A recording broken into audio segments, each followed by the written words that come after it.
오늘 함께 은혜 나눌 말씀은 히브리서 계속해서 살펴보고 있는데요. 오늘 본문은 11장 8절에서 19절 말씀입니다. 히브리서 11장 8절로 19절까지 보도록 하겠습니다. 같이 읽겠습니다.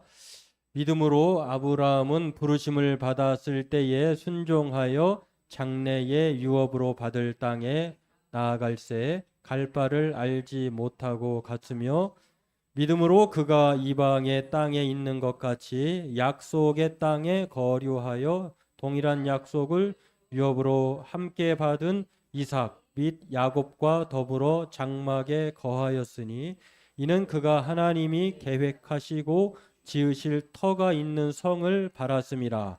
믿음으로 사라 자신도 나이가 많아 단산하였으나 잉태할 수 있는 힘을 얻었으니 이는 약속하신 이를 미쁘신 줄 알았음이라. 이러므로 죽은 자와 같은 한 사람으로 말미암아 하늘의 허다한 별과 또 해변의 무수한 모래와 같이 많은 후손이 생육하였느니라. 이 사람들은 다 믿음을 따라 죽었으며 약속을 받지 못하였으니 그것들을 멀리서 보고 환영하며 또 땅에서는 외국인과 나그네임을 증언하였으니 그들이 이같이 말하는 것은 자기들이 본향 찾는 자임을 나타냄이라. 그들이 나온 바 본향을 생각하였더라면 돌아갈 기회가 있었으리니와 그들이 이제는 더 나은 본향을 사모하니 곧 하늘에 있는 것이라. 이러므로 하나님이 그들의 하나님이라 일컬음 받으심을 부끄러워하지 아니하시고 그들을 위하여 한 성을 예비하셨느니라. 아브라함은 시험을 받을 때에 믿음으로 이삭을 드렸으니 그는 약속들을 받은 자로 돼 그 외아들을 드렸느니라. 그에게 이미 말씀하시기를 내 자손이라 칭할 자는 이삭으로 말미암으리라 하셨으니 그가 하나님이 능히 약 이삭을 죽은 자 가운데서 다시 살리실 줄을 생각한지라. 비유컨대 그를 죽은 자 가운데서 도로 받은 것이니라. 아멘. 이번 주 내내 폭우, 요즘에는 이 폭자가 유행 같아요. 폭우 아니면 폭염, 또 뭐 폭삭, 뭐 이런 삼폭 시대라고 할 만한. 그런데요, 참 우리가 이런 자연 재해 앞에 우리의 연약함을 깨닫게 되죠. 우리가 할 수 있는 게 뭐 간절한 소망밖에 없다는 생각이 듭니다. 또 한편으로는 우리의 이런 것들이 꼭 천재지변만 아닌 인간의 탐욕, 뭐 이런 인간의 무한 개발로 인하여서 자연에 그런 해로움을 끼쳐서 도로 받는 그런 결과물이 아닐까 하는 생각도 들면서 또 한편으로는 그래도 예비하고 준비하면 조금 덜 피해를 당하기도 하다는 것을 피부적으로 느낍니다. 장마를 앞두고 우리 교회도 늘 이렇게 몇 군데가 새는데요. 제가 옥상에 올라가서 좀 이렇게 발랐어요. 이렇게 그랬더니 덜 떨어졌어요, 확실히. 저쪽 베란다도. 그래서 비가 덜 왔나? 그것도 아닌 것 같은데. 여하튼 여러 가지 복합적인 생각을 하게 되면서 오늘 우리를 이렇게 오라고 부르신 분도 하나님이시고 또 우리를 건져 주시는 분도 하나님이시고 또 하나님께서 우리에게 구원의 은혜와 평강 주시는 것도 하나님이신 줄을 믿습니다. 한 주간 동안 살아내느라 세상 가운데 힘쓰고 애쓴 가운데 이렇게 나오신 여러분들에게 하나님의 이러한 은혜가 있기를 원하고요. 또 우리 날마다 하나님을 바라보면서 살아가는 저와 여러분들이었으면 좋겠습니다. 지난주 금요일에 제가 색다른 처음 인생의 경험을 했는데요. 뭐 식사하려고 줄을 쓰면 이제 그 아는 분들이 있어요. 그래서 뭐 서로 부서는 다르지만 인사하는 그렇게 알아온 분이 계신데 밥을 먹고 나왔는데 누가 뒤에서 불러요. 그러면서 자기를 좀 도와달래요. 그래서 뭐 당연히 뭐 제가 도울 수 있는 일이라면 도우려고 무슨 일인데요? 그랬더니 휴대폰을 내밀면서 빨리 이거 팔아달라는 거예요. 매도해달라는 거예요. 근데 딱 보니까 제가 뭐 해본 주식도 안 해봤고 제가 할 수 있는 일이라고는 휴대폰으로 뭐 폰뱅킹 하는 정도, 인터넷 뱅킹 하는 정도지 딱 보는데 뭐 숫자가 왔다 갔다 하면서 뭐 숫자가 1600에서 또 1400으로 막 떨어지는 거예요. 그러면서 왜 그러냐, 이 뭐냐 그랬더니 비트코인인데 빨리 팔아달래, 매도해달래. 아, 저 그 주식도 안 해보고 그 비트코인은 더군다나 하지도 못한다고 그래서 같이 밥 먹으러 왔던 그 형님에게 이거 할 수 있으면 해보. 그분 주식을 하는 분이에요. 그랬더니 그 또 주식하고 비트코인하고 다른가 봐요. 아, 이거 모르겠는데 하면서 뭐 어떻게 해요? 그랬더니 탁 팔아내 싹. 매도는 보이더라고요. 그래서 눌렀어요, 그냥. 그 눌렀는데도 숫자가 올라가고 그러더라고요. 그분도 못했어요. 그래도 또 다른 그 분들이 식사 오른 분들한테 또 도움을 청했는데 그분들도 한석호, 아, 비트코인은 모른다고 못한다고 왜 그걸 했어요 막 하면서 얘기를 하는데, 이유를 물어보니까 아들이 자기 어머니 명의로 비트코인을 샀는데 2천만 원어치를 샀다는 거예요. 근데 지금 빨리 팔아야 된다고 전화가 온 거예요. 근데 어머니는 에, 그분은 장애인 단체에 소속된 연합회 소속된 일하시는 분이에요. 여성분인데, 그러니까 아들로부터 다급한 전화를 받고 빨리 팔아야 되는데 어머니가, 저는 그때 왜 그분이 장애인지 몰랐는데 그때서야 알았어요. 가슴도 떨리고 밥 먹다가 아들 전화 받고 빨리 하라고 하니까 나왔는데 밥도 못 먹고 손도 떨리고 다리도 후들거리고 눈도 안 보인다는 거. 아, 그래서 제가 알았어요. 아, 이분이 눈이 안 보이시는구나. 일하는 눈은 할 수 있는데 보이는 건데 휴대폰 정도의 그런 눈은 아니래요. 시력이. 아, 그래서 겉은 멀쩡한데 아, 그런 저기가 있구나. 여하튼 도움을 주지 못했어요. 자, 그런 일을 경험하면서 제가 이렇게 가슴 떨리는 일을 두 가지를 생각해 보게 되었는데요. 아, 이렇게 가슴 떨리는 일, 다급한 일을 왜 했을까? 또 하나는 즉각 시행하지 않으면 이런 엄청난 손실 또는 이익을 보는 일들이 있겠구나. 가끔 제가 전에 오전에 시간 있을 때 아주 오래된 이야기예요. 그 헬스를 하면서도 러닝머신을 타면서도 그 시선을 떼지 않는 분들을 한 여러 명 봤거든요. 근데 그분들이 도대체 뭘 볼까 했는데 그때 그게 주식이었던 거예요. 단타. 빨리 그 순식간에 빨리 올라갔을 때 팔아야 어떤 분은 뭐 한 달치 월급이 나온대요. 그런 경우인데 참 이렇게 엄청난 손실 또는 이익을 보는 일이 있을 수 있겠구나. 가슴 떨리는 일이 있고 내가 지금 시행하지 않으면 손에 큰 손실과 이익을 보는 일이 있겠구나라고 하는 두 가지 생각하면서 오늘 본문을 연관해서 함께 은혜 나누고자 합니다. 오늘 소개되는 이 아브라함이라고 하는 사람은요, 지금까지 11장에서 소개하고 있는 믿음의 경주자들을 좀 대표하는 각 시대와 지역을 대표하는 사람이라고 할 수 있는데, 네 번째로 소개되는 아브라함은요, 노아의 이후로 새로운 하나님의 창조의 시작으로 나와 있는 첫 번째 인물이에요.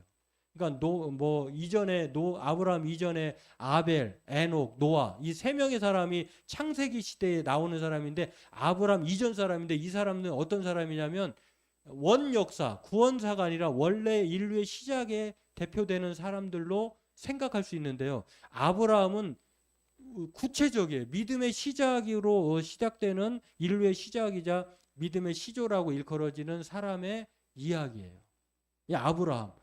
기독교인들에게나 비그리스도인들 또는 유대인들에게 매우 중요한 인물이에요. 아브라함을 모르면 모르면 안 될 정도로 이 유명한 사람이 아브라함인데, 그러면 왜 히브리서 목사님이 아브라함을 소개하고자 하느냐, 믿음의 경주자로. 그것은 바로 아브라함이 두 가지적인 면에서 성도들에게 교훈을 주기 때문에 그렇습니다. 결론부터 말하자면 아브라함이 어떤 교훈을 주는 믿음의 경주자냐, 그는 더 나은 본향을 사모했던 사람이에요. 그리고 또 하나는 부활신앙을 가진 사람이다라고 하는 것입니다. 이 두 가지가 마치 경주자가 라인을 벗어나면 안 되잖아요. 그 라인이 어떤 왼쪽 라인과 오른쪽 그 라인을 그 사이를 띄워야 되는데 남의 손을 침범하면 안 되는 것처럼 그 두 가지 라인이라고 저는 생각이 돼요. 하나는 절대적으로 경주자가 바라봐야 될 선은 천성을, 더 나은 본향, 장래에 주어질 그런 도성, 이것을 바라보는 그것이라고 생각하고, 또 하나는 부활에 대한 믿음. 이다라고 하는 것입니다. 이 두 가지를 우리 살펴보면서 함께 은혜 나누기를 원합니다. 첫 번째로 아브라함이 신앙의 경주자로 소개되는 이유는요, 이 땅이 아니라 본향이라고 하는 말은 고향이다라고 하는 말이에요. 아브라함의 고향이 어디입니까? 갈대아 우르. 이 갈대아라고 하는 건 그 당시 지금으로 얘기하면 바벨론 이라고 하는 고대에 있어서 대단히 종교적인 중심주의고 경제적인 중심주의. 그러니까 오늘로 얘기하면은 살만한 곳, 아주 부유한 지역이에요. 또 아버지가 뭘 했느냐면 우상 장수였어요.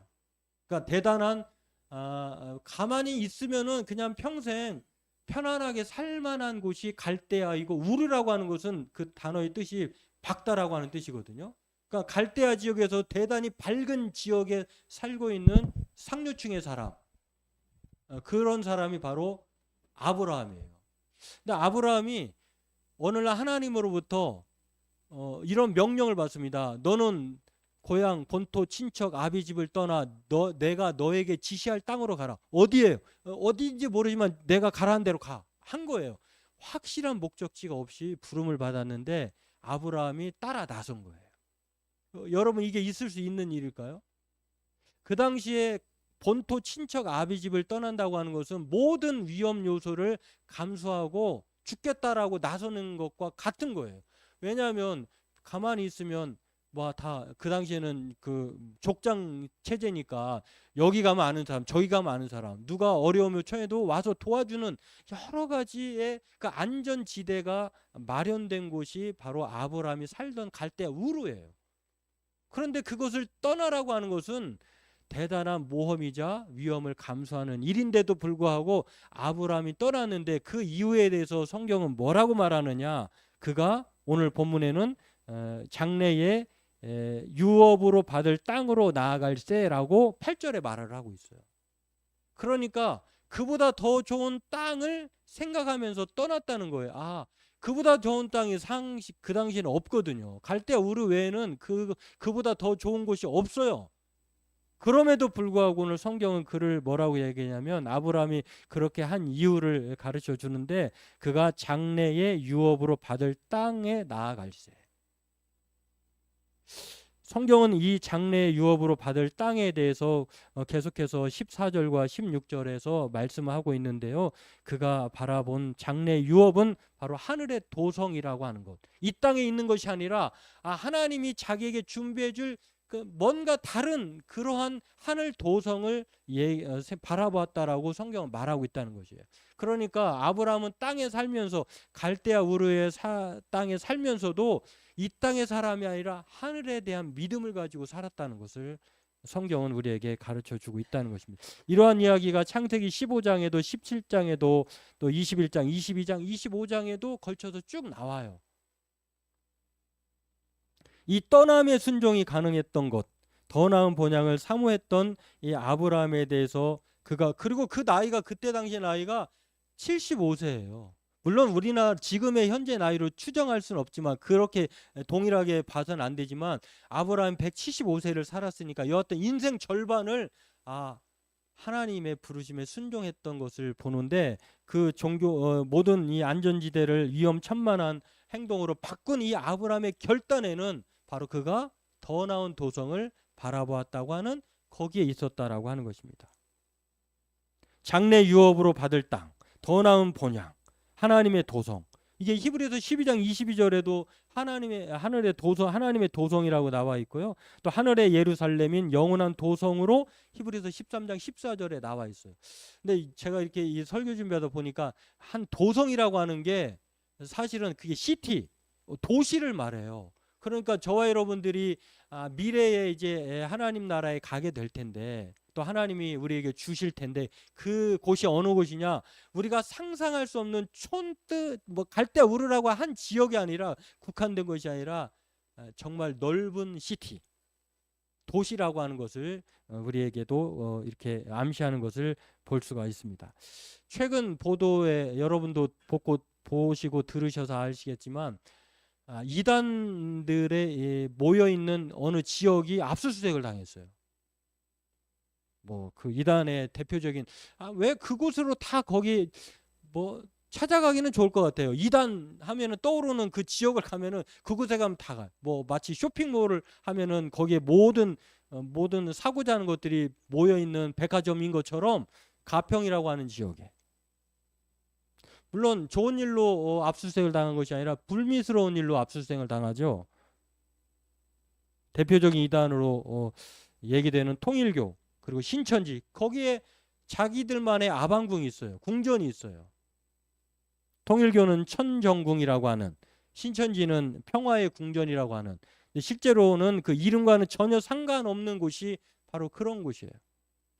천정궁이라고 하는 통일교회, 거기는 문선명의 아내 한학자 여사가 하늘 어머니로 소개되면서 그곳에 살고 있는데요. 이 천정궁의 뜻이 하늘 부모님의 꿈과 참 부모의 소원, 인류의 소원을 이루어 드리는 곳, 장소라고 해요. 그곳에 가면 다 이루어진다는 거예요. 명당이죠, 명당. 물론 기독교 이단으로 소개되는 통합 측으로부터 이단으로 규정된 바 있는 한국 기독교 에덴 성회도 그곳에 있어요. 가평에. 그곳이 정말 신성한 곳일까?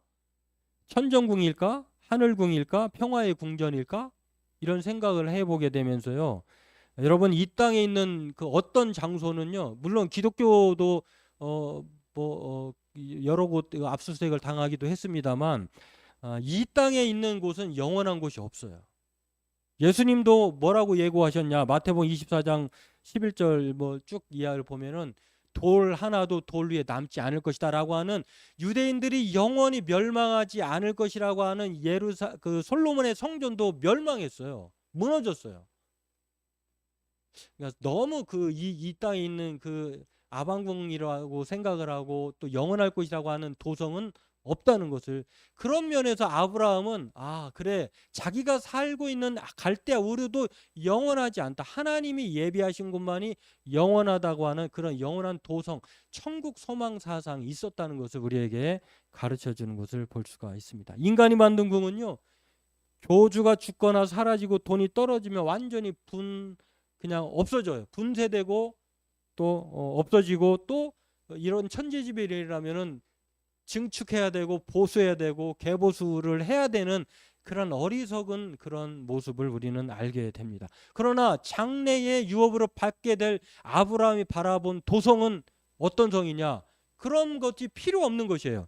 예수님은 바울도 말씀하고 있었습니다만, 이 도성에 대해서 예수님은 뭐라고 얘기하느냐? 너희들이 바라보는 성을 믿으면, 너희들에게 준비될 그 예비될 그 성은 어떤 성이냐? 예수님은 요한복음 14장 1절에서 쭉 4절까지 이렇게 말씀합니다. 같이 보시면 그렇습니다. 너희는 마음에 근심하지 말라. 하나님을 믿으니 또 나를 믿으라. 내 아버지 집에 거할 곳이 많도다. 그렇지 않으면 너희에게 일렀으리라. 내가 너희를 위하여 거처를 예비하러 가노니, 가서 너희를 위하여 거처를 예비하면 내가 다시 와서 너희를 내게로 영접하여 나 있는 곳에 너희도 있게 하리라. 내가 어디로 가든지 그 길을 너희가 아느니라.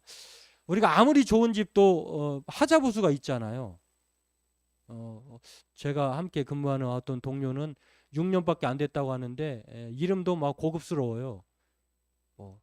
이름조차도 아주 그런데 화장실 거실 앞에 물이 떨어져 가지고 애를 먹고 있는데, 그것도 휴일 껴가지고 금요일 날인가 목요일 날인가 수리 요청을 했는데 휴일 꼈다고 관리하시는 분이 늦게 왔어요. 그러면 그동안에는 불안해서 살 수가 있을까요? 언제 물이 쏟아지, 저게 그냥 상수든지 하수든지 알지도 못하는. 그런데 예수님께서 오늘 말씀하신 이 도성, 하나님께서 설계하시고 예수님이 마련해 주신, 준비하신 이 도성은 우리에게 뭐라고 말하냐? 걱정하지 말라는 거예요. 아무 걱정하지 말라는. 여러분, 어떤 사람은 천국 가는데 내 집이 좁으냐, 재질이 뭐냐, 이런 걱정하는데, 천국은 모두에게 공유되는 평화로운, 걱정할 필요 없는 그런 곳이에요. 도시예요, 도시. 우리가 거하는 거 월세, 전세, 이런 개념이 없어요. 모두에게 하나님이 만족할 만한, 모두에게 나눠줄 그런, 염려하지 않는 곳이다라고, 이것을 바라본 사람이 바로 누구냐? 아브라함이었다라고 하는 것입니다. 두 번째로 믿음의 경지라고 소개하고 있는 이 두 번째 메시지는요, 교훈은 아브라함이 부활의 믿음을 가졌다는 것이에요. 이게 대표적으로 쭉 이어서 나와 있는 창세기의 내용 속에서도 나와 있는 것을 보는데, 히브리서는 축약해서 얘기하는데 아브라함과 사라를 주보에는 제가 잘못 기재했는데 사실 13절에 보면은요, 이 사람들은 다 믿음을 따라 죽었다라고 한, 여기서 말하는 이 사람들은 누구냐나 아브라함뿐만 아니라 사라를 가리켜요. 또 나아가서는 세 명의 사람들 포함해서 믿음으로 죽었던 모든 사람들은 다 어떤 사람들이냐, 그렇게 살았다고 하는 것인데 바로 사라를 포함해서. 왜냐하면은 사라 혼자 아이를 낳는 것이 아니잖아요. 아브라함의 아내가 사라인 것처럼 사라도 마찬가지로, 이 아브라함도 마찬가지로, 이 두 사람은 이 천국을 더 나은 도성인 갈대아 우르라고 하는 그런 땅에 있는 것이 아니라 하늘의 도성을 바라보았을 뿐만 아니라 오늘 그들은 부활의 믿음을 가졌다는 것입니다. 그가 하나님이 능히 이삭을 죽은 자 가운데서 다시 살리실 줄로 생각한지라. 19절에 나와 있어요. 이 명백한 아브라함이 가졌던 믿음은 천국을 바라보는 믿음뿐만 아니라 부활의 믿음을 가졌다는 것을 우리에게 소개하는 것을 볼 수가 있습니다. 처음에 갈 바를 알지 못하고 갔던 그런 느낌과는 또 다른 더 어려운 감정. 이번에는 하나님이 콕 찍어가지고 3일 가면은 모리아산이라고 있는 곳이 있거든. 거기 가서 네 아들 100세 때 낳은 아들 75세에 약속하고 25년 후에 받은 정말 귀하디 귀한 독자 여러 명 있는 것도 한 명 있는 그 아들을 죽여서 하나님께 바치라는 거예요. 오늘날로 생각하면 이건 정말 아주 있을 수 없는 일이에요. 어떤 그런 폐륜적인 아버지가 있을까? 우리의 시각으로 판단하면 안 되고, 그 당시에는 주신이도 하나님이시고 취하신 이도 하나님이시고, 그 갈대 우르 지방에서의 그런 문화라고 하면은 아들 하나쯤 그들이 믿는 신에게 바치는 것은요 그냥 우스운 거예요.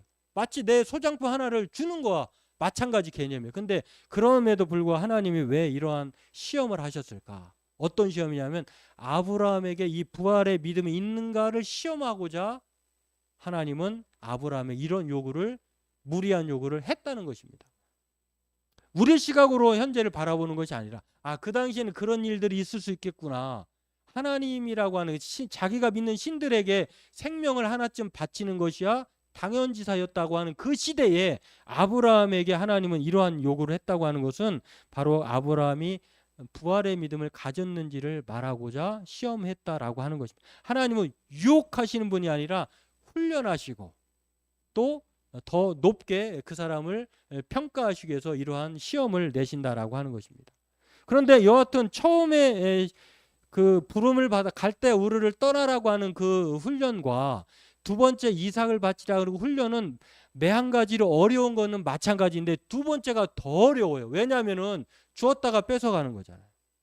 그리고 이제는 목적지를 분명히 알아요. 거기로 가야 돼요. 근데 놀랍게도 그 명령을 아브라함은 듣자마자 아침 일찍 하나님 앞에 그 명령에 순종하는 것을 봅니다.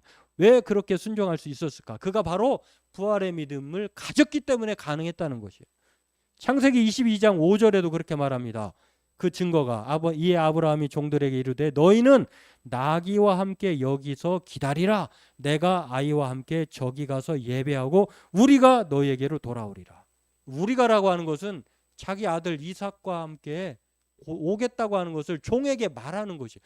다시 말해서 아브라함은 하나님이 그렇게 요구했을 때에 하나님이 자기 아들을 죽이지 않고 살릴 것이라고 하는 믿음이 있었다는 것을 여기서 알 수 있다는 것을 볼 수가 있습니다. 또 창세기 22장 8절에도 나옵니다. 아브라함이 이르되 내 아들아 번제할 어린 양은 하나님이 자기를 위하여 친히 준비하시리라 하고, 이삭이 정말 아버지가 칼을 빼서 죽이려고 할 때 아버지 왜 그러십니까? 정신을 차리세요. 이렇게 말할 즈음에 아브라함이 이 자기 아들 이삭에게 꽁꽁 묶여있는 이삭에게 이런 말을 했다는 거예요. 괜찮아. 번제할 어린 양을 하나님이 준비하실 거야 라고 하는 이 말에는 그가 부활의 믿음을 가졌다는 것을 알 수가 있습니다. 히브리서 11장 17절에 오늘 본문도 그렇습니다. 믿음으로 이삭을 드렸으니, 이 믿음으로라고 하는 이 믿음은요 부활의 믿음을 예고하고 있다라고 포함하고 있다고 하는 것입니다. 19절에 이삭을 죽은 자 가운데서 다시 살리실 줄로 생각한지라. 아브라함의 믿음이 어떤 믿음이었느냐? 부활의 믿음이었다라고 하는 것입니다. 오늘 저와 여러분들에게 히브리서 목사님이 아브라함을 믿음의 경주자로 이렇게 믿음의 시조인 사람을 소개하는 데에는 우리들로 하여금 1세기 당시 성도들로 하여금 우리들 또한 이러한 천성을 바라보면서 또한 이 부활의 믿음을 바라보면서 경주해야 하나님으로부터 영접받게 될 것이다. 이렇게 예고하고 있다라고 하는 것입니다. 오늘 믿음의 경주자로서 가져야 할 이 태도가 바로 이 두 가지 바로 태도에서 우리는 비롯되었다는 것을 우리는 기억해야 합니다. 어제 끝난 드라마를 보면서 제가 매일 드라마로 보는 것은 아니니까 오해하지 말고 들으시기를 바라겠습니다. 우리 영화라고 하는 SBS에서 방영된 그런 영화가 어제 끝났어요.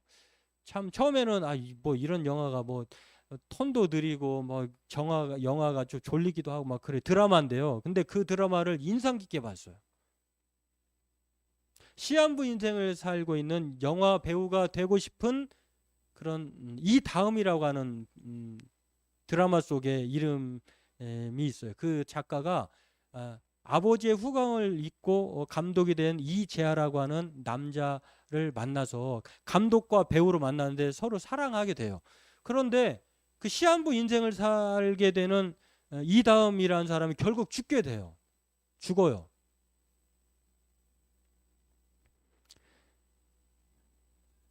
죽으면서 이다음이라고 하는 이 배우가 영화감독 남자친구이자 영화감독 이재하에게 이런 말을 남깁니다. 너무 슬퍼하지 말고 재하 씨는 재하 씨의 인생을 살아줘. 누구나 다 죽잖아. 내가 먼저 죽는 것뿐이야. 이런 말을 남기고 실제로 영화를 마치고 어렵게 마치고 죽었어요. 참 그 말을 들으면서 그래 저와 여러분들도 언제 죽을지는 모르지만 시한부 인생인 거는 맞아요. 맞지 않아요? 언제 죽을지 몰라요.